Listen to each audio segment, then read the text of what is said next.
কালের বিবর্তনে সেই সৌন্দর্যে কিঞ্চিত ভাটা পড়লেও আনন্দের ব্যাপার হচ্ছে বাংলাদেশের পরতে পরতে বর্তমানে প্রেম খুঁজে পাওয়া যাচ্ছে। তরুণ ও তরুণীর আদি ও আসল সে ঐতিহাসিক প্রেম। আর আধুনিক প্রেমের সবচেয়ে ভালো বহিঃপ্রকাশের নাম হচ্ছে ঝগড়া করা। নাগরিক প্রেমিক প্রেমিকাদেরকে দেখলে হুট করে যে কেউ মনে করতে পারে তাদের প্রেমের মূল উদ্দেশ্যটাই হচ্ছে ঝগড়া করা। এই তুমি অন্যদিকে তাকায় আছো কেন? এই তুমি আমার দিকে সারাক্ষণ এমনি তাকায় থাকো কেন? এই তুমি ওই মেয়ের দিকে তাকাইলা কেন? আশ্চর্য তো, কোন সময় তাকাইলাম? মিথ্যাবাদী মিথ্যুক কোথাকার, আমি তোমার দিকে তাকাচ্ছিলাম, আমি তোমার চোখের মনি নড়তে দেখছি। এই তুমি খাইতেছো কেন? এই তুমি হাঁটতেছো কেন? আশ্চর্য ব্যাপার, তুমি বসে আছো কেন? এই তুমি চুপ করে আছো কেন? এই তুমি ভালো আছো? এই তুমি এত কথা বলো কেন? আধুনিক প্রেমিক প্রেমিকাদের ঝগড়ার জন্য যেমন কোনো কারণের শেষ নেই, ঠিক তেমনি এই কাজটির জন্য অকারণেরও শেষ নেই। আজকাল কেউ কারণে ঝগড়া করে, কেউ কারণ নেই তাই ঝগড়া করে, এবং কেউ বা ঝগড়া করে অন্যের ঝগড়াকে দেখে। এই ধরনের ঝগড়াকে বলা হয় দেখাচ্ছে ঝগড়া। ছোঁয়াচে রোগ যেমন রোগাক্রান্ত ব্যক্তিকে ছোঁয়ার ফলে হয়, দেখাচ্ছে ঝগড়া হয় ঝগড়ারত কাপলদেরকে দেখার ফলে। এইটা কি? এই জিনিসটা কি? কি এটা? এইটা কি আমার বুঝাও। মাঝরাতে এরকম এসএমএস আসবে কেন? দেখছো কি বাজে ভাবে ঝগড়া করতেছে। ঝগড়া কি? এ তো নোংরামি। আমি হলে মরে গেলে এরকম রাস্তাঘাটে ঝগড়া করতাম না। মেয়েটার ফোনে মেবি কোনো ইরর পাওয়া গেছে।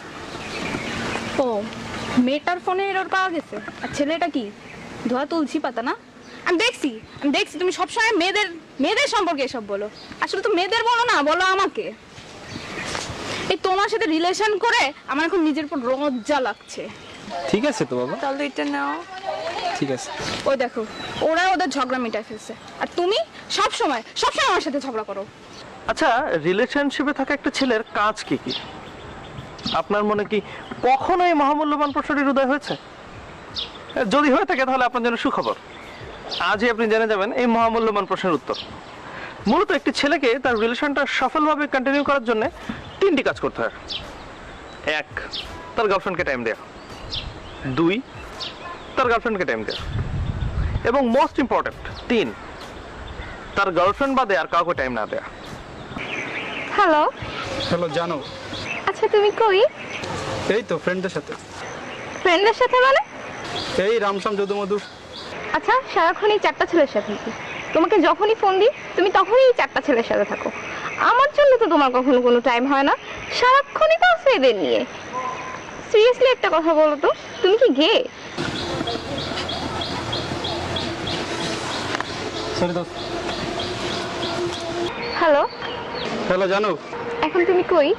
এই তো বয়ের কোনো কারণ নাই, বান্ধবীদের সাথে আছি, ছেলেদের সাথে নাই। কাদের সাথে? বিলকিস আর কুলসুমের সাথে। এবার তো তুমি সাকসেসফুল। তুমি তো এটাই চাইছিলা, তাই না? আমাকে মেন্টালি টর্চার করে তুমি তোমার ইলিগাল রিলেশনশিপগুলো কন্টিনিউ করতে চাইছিলা। তুমি কি ভাবো, হ্যাঁ আমি কি কিচ্ছু বুঝি না? আমি সব বুঝি। সরি দোস্ত, আসি। হ্যালো, হ্যালো জান, কই তুমি? এই তো ফ্রেন্ডদের সাথে। ফ্রেন্ড মানে কোন ফ্রেন্ড? বিশ্বাস করো জান, এরা ছেলেও না মেয়েও না, মাঝামাঝির ভিতরে। এই বান্ধবী তুই আয় না, আড্ডা দেই। শিল্পী আমি তোমাদেরই গান শোনাবো, তোমাদেরই মন ভরাবো। প্রশ্ন, মানব জীবনটা ঘেরাই থাকে প্রশ্ন দিয়ে। প্রশ্ন, মানব জীবনটা ঘেরাই থাকে প্রশ্ন দিয়ে। একটি মানুষকে জন্ম থেকে মৃত্যু পর্যন্ত অসংখ্য প্রশ্নের সম্মুখীন হতে হয়। মানব জীবনের প্রশ্ন খুব স্বাভাবিক একটি ঘটনা হলেও আপনি জানেন কি আপনার প্রেমের জন্য প্রশ্ন কতটা ধ্বংসাত্মক হতে পারে? ভাই ভাই তুই প্রেম করিস না ভাই, আর তাই করিস প্রেম। প্রত্যেকবার কোথা থেকে চলে আসিস ভাই, তুই যা। আচ্ছা বাবু, তোমাদের বাড়িটা কয় তলা? 5 তলা। আমরা কোন তলায় থাকবো? 2 তলায়। না, আমরা 3 তলায় থাকি। হ্যাঁ তুমি যেটা বলবো সেটাই। ও গুলি গুলি গুলি গুলি গুলি। তোমাদের যেটা কয় তলা? কেন? ও সম্পত্তির লোভ না, সম্পত্তির লোভ। 2 দিন যে পারলো না আমার বাপের সম্পত্তির উপর তোমার লোভ না? আগে জানলে জীবনে তোমার সাথে প্রেম করতাম না। লোভী তো ছোট লোক জানোয়ার কোথাকার। আচ্ছা, তুমি সকালবেলা উঠছো আমাকে বলনি কেন? সরি। রাতে ঘুমাইছো আমাকে বলনি কেন? সরি দুপুরে ভাত খাইছো তুমি, আমাকে বললো না কেন? সরি আজকে ক্লাস আছে, কই আমাকে তো বলো নাই। সরি তুমি নতুন শার্ট কিনছো, আমাকে বলো নাই কেন? হ্যাঁ কই? আচ্ছা একটা কথা বলি, একটা কেন, 10টা বলো। কাল রাতে ফ্রেন্ডের বাসায় পার্টিতে গেছিল, একটু বলতো আমাকে। ফ্রেন্ডের বাসায় পার্টিতে গেছি, তাতে কি হয়েছে? আশ্চর্য, তুমি আমাকে সন্দেহ করো? আজীব, আমি সব সময় দেখছি তুমি আমাকে সন্দেহজনক কথাবার্তা বলো। এর মানে কি? একটা রিলেশন সন্দেহ নিয়ে টিকে না, অসহ্য। প্রশংসা কে না পছন্দ করে? আপনি করেন, আমি করি, সবাই করে। কিন্তু আপনার প্রেমিকা কিন্তু প্রশংসা পছন্দ করে না। আপনি তার সামনে অন্য কারোর প্রশংসা করেন, এটাও সে পছন্দ করে না।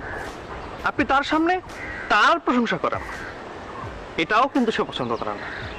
আজকে আমি অনেক হ্যাপি, ট্রাস্ট মি, আজকে আমি অনেক হ্যাপি। আর এই টোটাল হ্যাপিনেস তোমার জন্য। তুমি আমার এত সুখ দিছো, কি বলবো। লাস্ট 1 উইক তুমি আমার সাথে একটাবার ঝগড়া করো নাই। Really thanks. ও আচ্ছা, আমি তোমার সাথে সারাক্ষণ শুধু ঝগড়া করি, তাই না? এতদিনের রিলেশনের পর তুমি এই কথাটা বলতে পারলা? আমি কোনোদিন তোমাকে সুখই দিই নাই, তাই না? আশ্চর্য, তুমি আমার ঝগড়াটা বলতে পারলা? এত দিনের রিলেশনের পর তুমি আমার ডিরেক্টলি ঝগড়াটা বললা? আমি কম ঝগড়াইতে কইলাম। জান, আজকে অনেক সুন্দর লাগছে। দেখো প্রকৃতিটা অনেক সুন্দর আছে। হ্যাঁ, প্রকৃতি তো সুন্দর লাগবে। আমি যে 1.5 ঘন্টা ধরে ঘষে মেজে আসছি, আমাকে তো ভালো লাগতেছে না। প্রকৃতি তো ভালো লাগবে। আমি যে এখন পুরানো হয়ে গেছি, দেখো দেখো তুমি এই সমস্ত ঘাস পাতা গরু ছাগল এগুলাই দেখো। ফেসবুক, ফেসবুক, তুই বাইরে বাইরে বাইরে। প্রেম করবি না করবি না, ফেসবুক নিয়ে কোনো কথা হবে না। ফেসবুক, ফেসবুক জিনিসটা অনেকটা ওই বিরোধী দলের কাঁচা হাতে বানানো ককটেল পকেটে নিয়ে ঘোরার মতো। কখন যে কি কারণে সেটা ফেটে যাবে এটা আপনি বুঝতে না পারলেও পকেটের আশপাশের অঞ্চল যখন ক্ষতিগ্রস্ত হবে তখন ঠিকই বুঝতে পারবেন। সবচেয়ে ভালো পদ্ধতি হচ্ছে এরকম আজে বাজে জিনিস ব্যবহার না করা, আর যদি ব্যবহার করেনও সাধু সাবধান। বাবু, তোমার কাছে একটা জিনিস চাইলে তুমি আমাকে দিবা? দিব না কেন? আমার সবকিছুই তো তোমার, সবকিছু চাও না। দিবা কিন্তু। দিব দিব দিব। তোমার ফেসবুকের পাসওয়ার্ডটা দাও। বলো। পাসওয়ার্ড 1 2 3 4 5 6 7 8 9 10। এখানে তো কিচ্ছু নেই, তুমি তো কোনো মেয়ের সাথে চ্যাট করো না। করি না তো। ওরে আমার লক্ষ্মী বাবুটা, বোকা পাইছো আমারে। আমাকে একটা ধুনফুন আইডি ধরাই দিয়ে এখন সাধু সাজতেছো?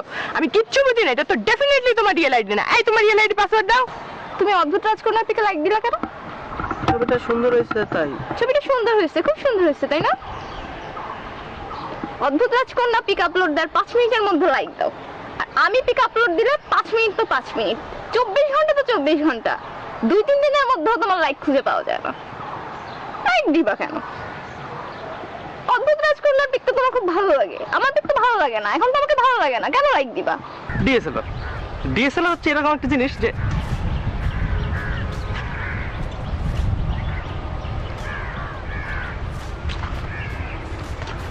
প্রেম করবি না ডিএসএলআর নিয়ে কোনো কথা হবে না। ডিএসএলআর অন্য মেয়েদের সাথে কানেক্টিভিটি বাড়ানোর জন্য ডিএসএলআর হতে পারে আপনার মোক্ষম এক অস্ত্র, কিন্তু আপনার নিজের প্রেমের জন্য ডিএসএলআর কিন্তু ভয়াবহ বিপজ্জনক। শুধুমাত্র ডিএসএলআর থাকার কারণে আপনি পড়তে পারেন ভয়াবহ সব বিপদে। আপনি সম্মুখীন হতে পারেন আপনার প্রেমিকার ভয়াবহ সব আক্রমণের। কালকে যে ছবি আপলোড দিছিল না, অনেক সুন্দর হয়েছে। আমার একটা ফ্রেন্ড আছে না, কুদ্দুস, ও তুলে দিছিল। ওর তো ডিএসএলআর আছে, আর ছেলেটা অনেক ভালো ছবি তোলে। আমার তো ফ্রেন্ড আছে রহমত, ছবি তুলে দিচ্ছে, আপলোড দেয় না, আজ রাতে দেবো। কেন ছবি আপলোড দিতে হবে? কেন? ফ্রেন্ড থাকতে পারে, ডিএসএলআর থাকতে পারে, সে ছবিও তুলে দিতে পারে, তাই বলে তোমার আপলোড দিতে হবে? সব মেয়ে পটানোর বুদ্ধি না। আমি প্রথম থেকেই বুঝতেছিলাম যে তোমার মধ্যে একটা নোংরা মানসিকতার মন আছে, ঠিক আছে? আমি আগে চাইলে কখনোই তোমার সাথে প্রেম করতাম না। ওয়াক থু ফু গোখা। ওকে বেবি ডান। কি ব্যাপার, প্রিন্সেসের মন খারাপ কেন? আর বইলো না, আমার বান্ধবী আছে না রিমি, ওর বয়ফ্রেন্ডের তো ডিএসএলআর আছে। ওকে কত সুন্দর সুন্দর ছবি তুলে দেয়, আমারও তো ইচ্ছে করে, বাট তোমার তো ডিএসএলআর থাক। ওকে বেবি ডান, তোমার জন্য একটা সারপ্রাইজ আছে। কি? আমি না ডিএসএলআর কিনছি। ওয়াও, তুমি কেন কিনছো এটা? কিনতে বলছি? কেন কিনছো এটা? আমি তো জানি তুমি এটা মেয়েদের ছবি তোলার জন্য কিনছো। আজকে ডিএসএলআর কিনছো, কালকে ফেসবুকে পেজ খুলবা, দেন তুমি মেয়েদের নিয়ে ঘুরে বেড়াবা। তুমি কি মনে করো আমি কিছু বুঝি না? আমি তো জানি তোমার ধান্দা। Okay madam. সেই প্রেমেই সচরাচর ঝগড়া হয় না, যে প্রেমটা হয় মূলত কদিন মজ মাস্তি করার জন্য।